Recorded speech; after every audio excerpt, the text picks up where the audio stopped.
I'm the worst meditation teacher ever. Can't come down to the meditation before giving a long talk. And then no time for meditation. You know? I am boiling to say something more. I shouldn't. Okay. You should relax.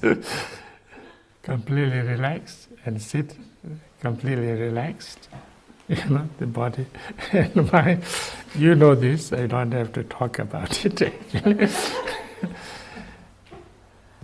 And then in this case, when you are looking at the, you want to know, we want to find out the nature of our mind. So we look back. We kind of, we can say look back, but we just observe our own mind. You can say mind, consciousness, what you call me, And then, first when you relax, and just relax and, let your mind be calm. As we did in this shamatha meditation, your mind might become kind of calm, clear, calm abiding, they call it. The more you have experience of that, the better it is, because then you have more space. Your mind has more space and more clarity. Whatever may be, you just look back at your awareness, at your mind, at your consciousness, whatever you call it. And you will observe that there is your consciousness, your awareness, or your mind, whatever you call it, has a kind of a clarity. It's not totally like blank or totally dark. There is some kind of knowing, clarity. Clarity not like the light, but crystal, knowing. That's natural quality, natural aspect of our mind. It can be not so clear, smudgy, sleepy, also sometimes, but there is that quality. You feel that?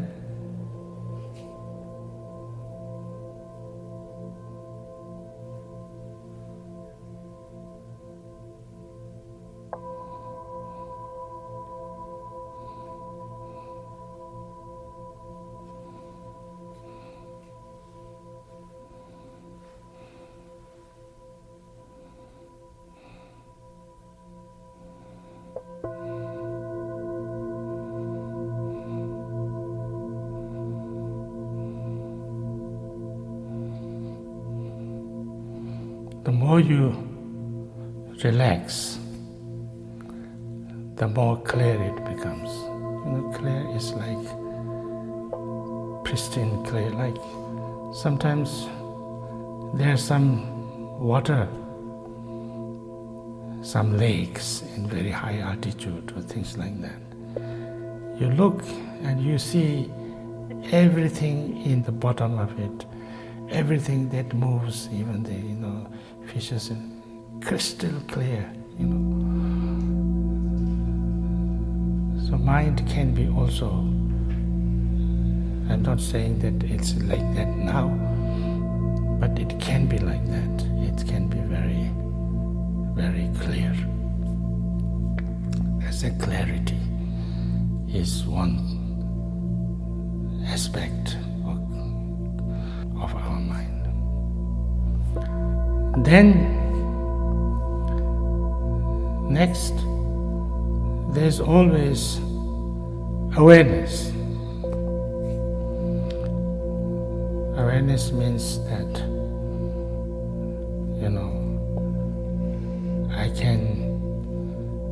I can be aware. Like if I can aware, if there is a sound, I know that there is a sound.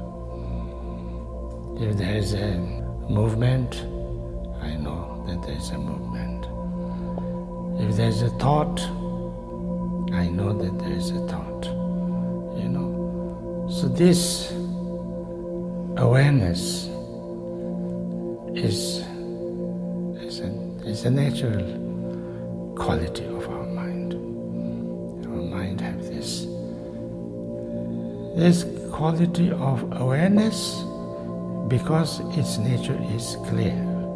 Its nature is not unclear, not totally kind of, what can you say, dark.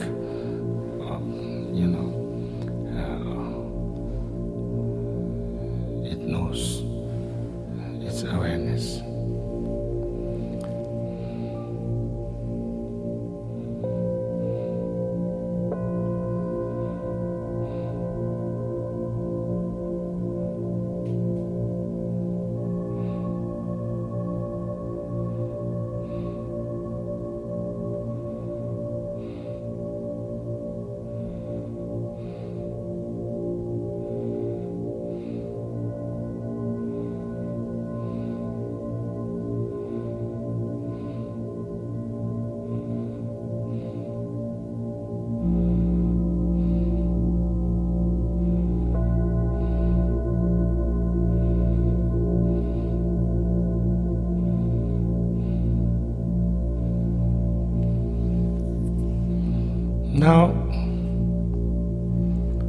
Now if you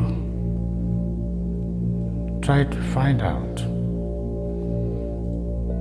this that is aware, this that is a little bit clear,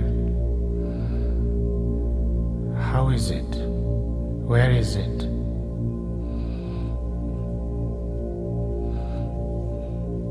In what way it is?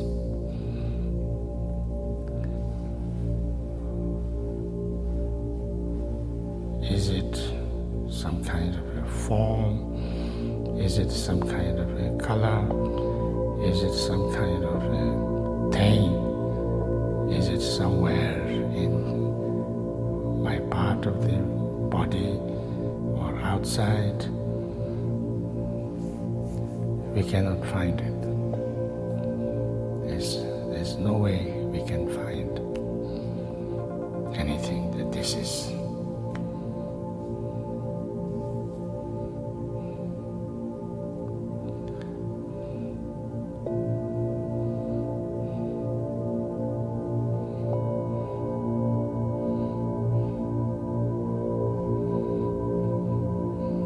So this mind of ours is like that. It's not something that we can pinpoint, something that anybody can say this like this. It's red in color, yellow in color, blue in color, or something like that. Or it's this big or this small or anything like this. It's here and down there or in the middle or anything. But it is that. And then you look at that. And then you look at the, you say, I'm watching my mind. So when you watch your mind and then say, who is it that is watching my mind? What is it that's watching my mind? What is the nature of that thing that I say that I or am watching my mind?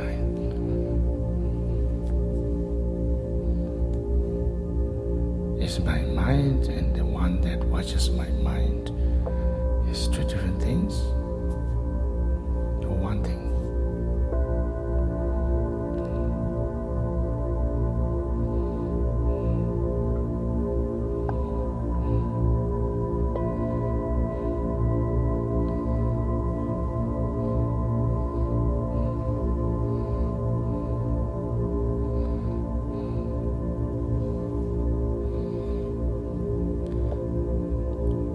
You cannot find something that is watching this, or that one was supposed to be watching it. That object of watching is not there, so it's one. But there's nothing one, because it's. That's why here it says, Penna Nanki Jatan Tuangapant. Taken Senjisela Teshina, Lonto Tsonga Lamishon Juto. When you look into the space, where is this? You can't see the space because there's nothing there to see. And in the same way, when you look at the nature of the mind, there's nothing there to find. And there's no one there to look at also, separate from that. So this is, this is the nature of the mind, that it is, if you say it's there, it's not there in the way we understand that something is there. But if you say it's not there, it's totally wrong. It's always there.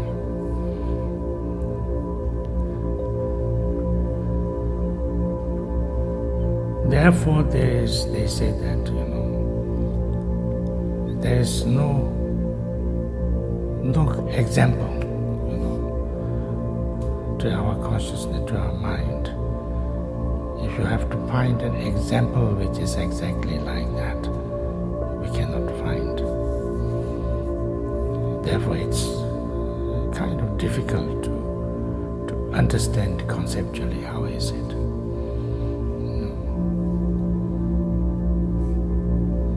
Sometimes they said that the nearest example is the space. Space means like sky, which you cannot say the space is not there, but there is nothing in the space. So space is there, but not there. And without the space, nothing can happen. But where is the space? It's not there. Something that gives space to everything is called space. So the nature of our mind is also like that.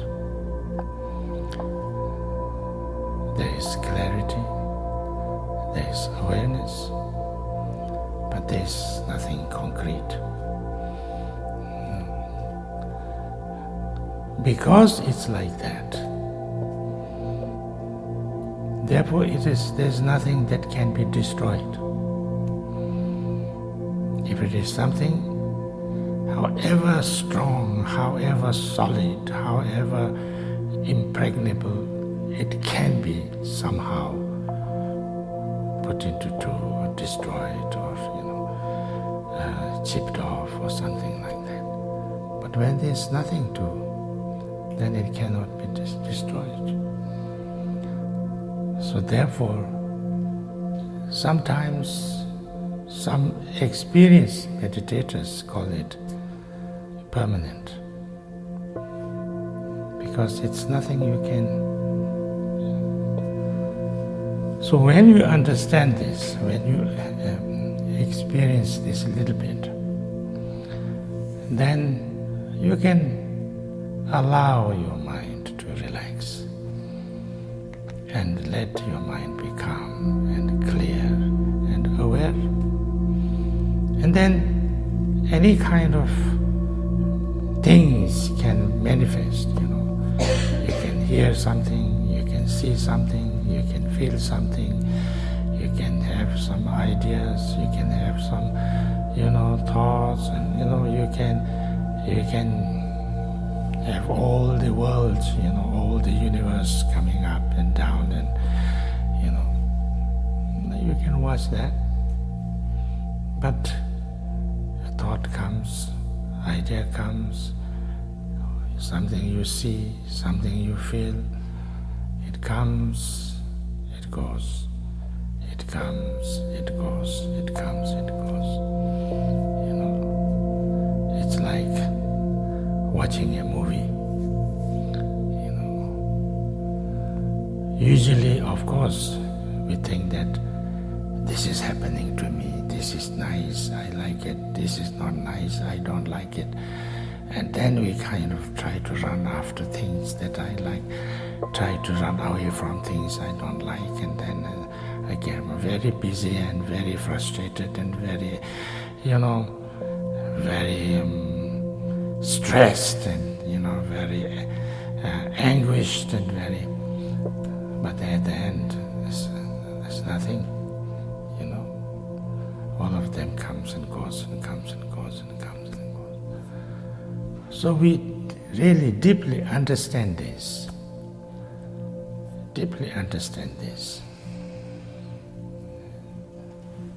There's nothing to be so anxious about anything.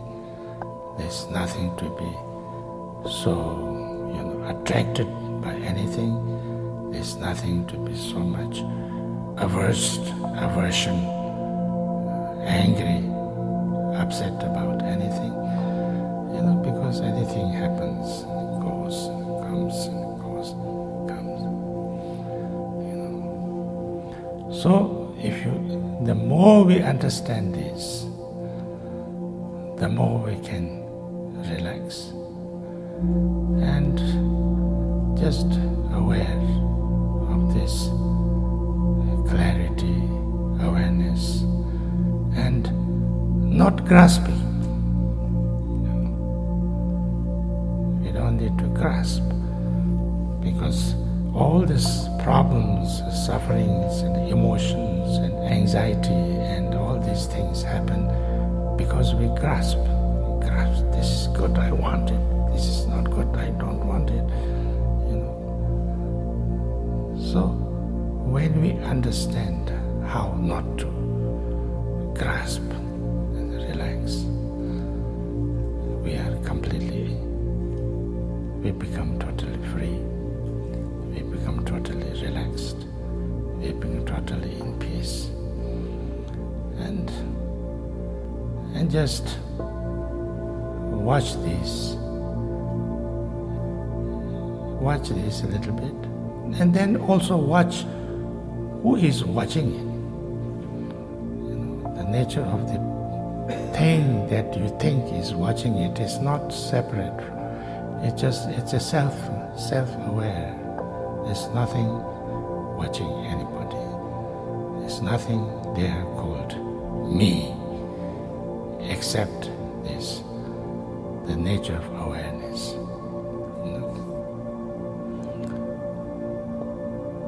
So when you relax in that, without grasping, without making alterations, and relaxing in that, the more you can do that, the more you understand, not intellectually, but practically and experientially, what you are. And you completely can become, any kind of habitual tendencies arise, any emotions arise, any experiences arise. It's self-liberated. Self-liberated means, because you don't have to grasp at it, it is no longer negative. There's no negativity. It doesn't harm you. It doesn't bring pain. It doesn't cause trouble because you don't grasp. So relax in that. This is the Mahamudra. This is the method of meditation. This is how to be. Of course, we need to practice. And we need to practice means just to remind ourselves and be a little bit aware. Time and time again, whenever we have time, whenever we become a little bit aware and conscious, we be that. Actually, there is nothing else to do. But if you want, then sometimes we can do Guru Yoga. We can do some, prayers done from your deep within your heart, whether it's a devotion, whether it's a compassion, is also very useful. And then at the end, you do dedication. But it's not necessary that you have to do it as in a formal way. There's no need of formality, whenever, wherever, anytime, There's no kind of, you cannot do this, you cannot do, when you are in the bathroom or something like that. It's not necessary.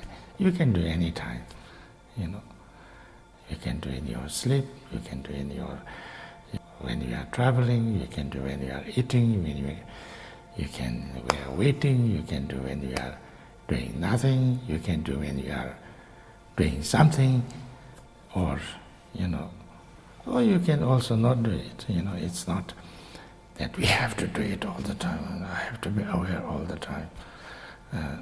That's also not so good. So, this is what, more or less, what I understand. And